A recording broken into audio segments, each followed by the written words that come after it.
And it is time for my comments, Churchill. This will be turn 4 and the decision segment. Also, part 3 of turn 4, I suppose we'd call it. Let's get started. Actually, just a little note, I did a lot better in that conference than I did on the previous 3 ones. I was just getting hammered. I was bringing people my opponents would try to take issues, and I'd bring them right back to the center, which doesn't seem like you're just kind of spinning tires. But it ended up working out for me, and I think part of my problem is I'm playing in Pericles mode. And in that one, I think that one is more designed to kind of deliberately for more gridlock. And but this one's a little more looser because you got the 3-way going rather than 2 guys debating and then 2 guys on the other side debating. But that looks like I'm starting to get the hang of it a little bit. We'll see how this goes. But anyway, decision segment. First thing that happens is we do the directed offensive. There is only one. U.S. and the Soviets won that, and guess where that's gonna go? Yep. And that's okay with me, because I think the Soviets actually do need a leg up. So we'll live with it. After the directed offensive is conditional issues, which would be... No, there's no... That's second front, and the Russians declare war on Japan, and that's not happening. Okay. And now we determine how many production markers we have. One quick correction. I remember playing this guy in the meeting segment, but I never got my naval marker in the Arctic theater box. So let's go ahead and do that right now for correction. Navy marker. Right there. Okay, need one more if we can start doing political stuff up there. Okay, so. All right, back to political production allocation. Okay, there's nothing weird about the production. Everybody kind of won their own. Nothing's out of the ordinary here, so we go straight to allocation. And we start with the ones where... So allocation, interesting here, it doesn't explain in the rulebook, but it's on the play aid. That you start with clockwise from the person who won the conference, Stalin. So it would go to me, and as far as I can tell, I allocate all my production, and then we move on to Churchill. I think that's how it goes. So first we deal with the one that was placed by the conference card, and that is that one. And might as well just beef up our Navy for amphibious assaults. And then now we have to do our directed offensive here. I'm going to spend 2 production markers there. And that'll add 2 offensive support there, won't it? Okay. That takes care of 2. And this one can go away.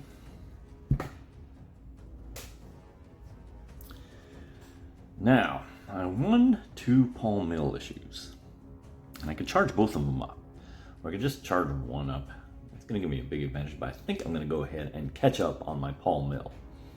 Soviets has been kind of having the gamut of the political spheres, so I think I'm going to go ahead and charge both of those up.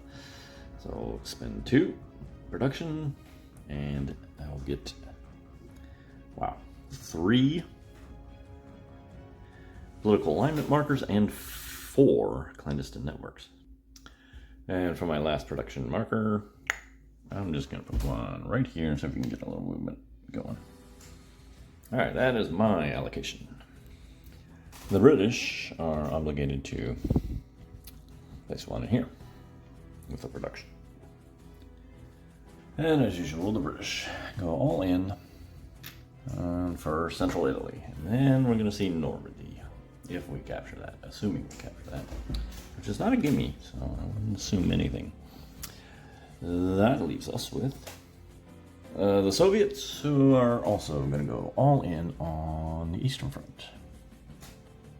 Okay, now leadership bonuses. I control the European Theater of Command.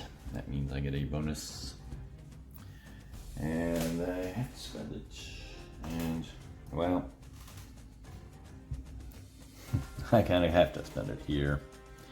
I guess I could spend it on the I may actually do that. Yeah, I'm going to do that. Actually, I don't want Britain to go to Central Italy. I like to try to get Normandy before that because I get victory points, deny them victory points. So I'm actually going to go with the Eastern Front. Sorry, Churchill. The British have control of the Pacific. And going by the spirit of the bot, we'll put it here. It doesn't quite explain what happens. And Mark explains that. He says it's not going to cover everything. Or as he likes to say, go get a computer game if you want. Okay. And he also won the European leadership thing. He's definitely going to take command of that. And he gets 2 bonus offensive, and that 2 bonus is certainly going to go in Central Italy.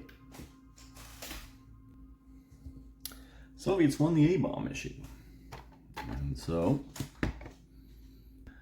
on a 4-6, the A-bomb issue will advance. It does.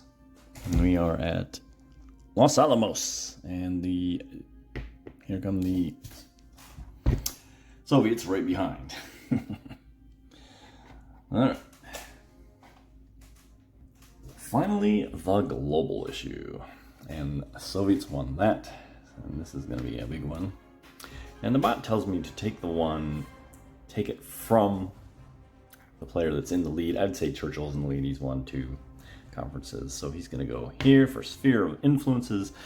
And only the USSR can place or remove political alignment markers in the Baltic states, Poland, Romania, Bulgaria, and Finland. Only the UK and US can place or remove political alignment markers in France, Belgium, and Netherlands. All other countries are unrestricted. There's no restriction on clandestine networks placement. And that, my friends, is the decision segment. So, tune in next time when we begin the war phase. And until then, thanks for watching.